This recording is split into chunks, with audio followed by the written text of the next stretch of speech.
today's vlog mga mare, eto nga't wala nga kaming magawa dito sa bahay kaya napagpasyan nga pala namin na gumala ngayon. So since day off nga rin pala ng mga nagtatrabaho sa parisan, kaya eto isasama nga din namin sila. Bale, etong araw nga pala na to mga mares, pwede na ako maligo. Galing kasi ako nagpaayos ng buhok mga mare. At syempre ilang araw din ako hindi nakaligo kaya talagang ilang oras nga ako nasa CR. Anyways, after ko nga magbihis mga mare, nag-blower na nga rin kaagad ako din. After naman noon, bumiyahe na nga rin kaagad kami. Biglaan lang din talaga itong desisyon namin na gumala mga mare, as in bored lang talaga kami sa bahay. Kaya ayun, habang nag-usap-usap kami mga mare, ayun, napag-desisyonan na talagang go na kaagad, ganon. Buti na lamang etong driver namin, go na go yan lagi kahit saan pa man magpunta. Kapag ako'y nagsabi, ay nako, talagang go na go yan, walang reklamo yan. At habang nasa biyahe nga kami mga mare, nadaanan nga namin etong nagtitinda ng lansones, kaya eto, bumili na muna kami ng 2 kilo. Unti lang yung binili ko kasi nga baka mamaya iihi-ihi kami sa daan. 2 kilo kasi 1 kilo dito sa loob, tapos 1 kilo naman ibibigay namin doon sa mga kasama namin na nasa likod. At dito nga kami nagpunta sa may Asenso Global Garden mga mare. Dito lamang yan sa may Misamis Occidental. Pang ilang beses ko na nga rin pala nakapunta dito, pero hindi talaga ako nagsasawa na pumunta dito mga mare kasi sobrang ganda talaga ng view, tapos napakalamig pa ng simoy ng hangin. At kapag pupunta kayo dito, kailangan nyo maghanda ng 100 pesos dahil 100 nga per head yung kanilang entrance dito. Tapos kapag may sasakyan at motor kayo mga mare, may bayad din ang parking fee. At eto din talagang isa sa nagugustuhan ko mga mare kapag napunta kami dito is etong view na to. Tingnan nyo naman, parang nga kami papuntang Tagaytay, tapos napakalamig pa dito mga be. Bali pang ilang beses na nga ako nakapunta dito sa may Huyuhoy mga mare, pero dito sa ikalawa naming pupuntahan is first time ko lang dito dahil kakabukas ng neto. Pag nandito ka nga daw mga mare, para ka nga daw nasa Cebu or nasa may Temple of Lea. Syempre, para malaman kung totoo mga mare, talagang pupuntahan namin. Marami nga rin pala daw tao dito, lalo na kapag ka Saturday tsaka Sunday, pero kapag ka weekdays mga mare, unti lang daw. Grabe, sobrang ganda talaga dito mga mare at sobrang na-amaze talaga ako. Actually, nung unang bukas neto mga mare, gustong-gusto ko talaga pumunta noon, kaso ngayon lang talaga nagka-oras. Noong mga time kasi na yun, sobrang busy ako. Grabe, sobrang ganda talaga dito mga mare at na-amaze ako sa lugar. Tingnan nyo naman. Nga lang, medyo mahaba-haba lang talaga yung lalakaran mo mga mare, pero carry lang yan. Malakas pa naman itong tuhod ko. Pero sinadya din talaga namin mga mare na weekdays pumunta dito para hindi masyadong crowded, para makapag-picture-picture kami ng bongga, ganon. At pagkakit ko nga dito sa taas mga mare, dumiretso na nga rin kaagad ako dito sa may information area at kailangan mo nga rin pala muna mag-fill up dito kung ilan kayo at kung taga saan kayo. So pagdating dito sa taas, wala nang babayarang entrance mga mare, libre na siya, basta ipakita mo lang yung ticket na binayaran mo dun sa may pinaka-entrance or dun sa may baba. Anyways, pagpasok na namin dito mga mare, naglibot-libot nga muna kami kung saan kami pwede maganda mag-picture-picture at kung ano yung mga pwede namin gawin dito. Pero sabi ko dito kay Dada, kakain na muna kami ng tanghalian bago kami mag-picture-picture o maglibot para hindi kami mahilo kakalibot dito.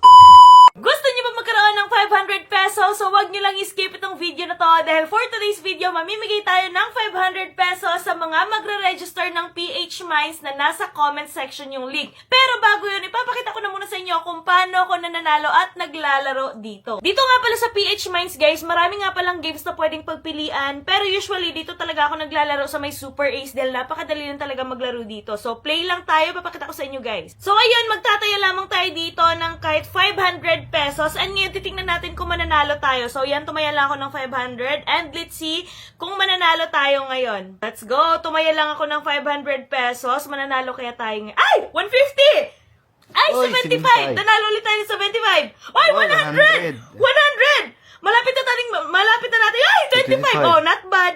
Not bad. 25 pesos. Not bad. Eto na! 1,200! 1,200! Ang laki Hala, 100! nun. Ang laki! Ang laki nun eh. Ang laki!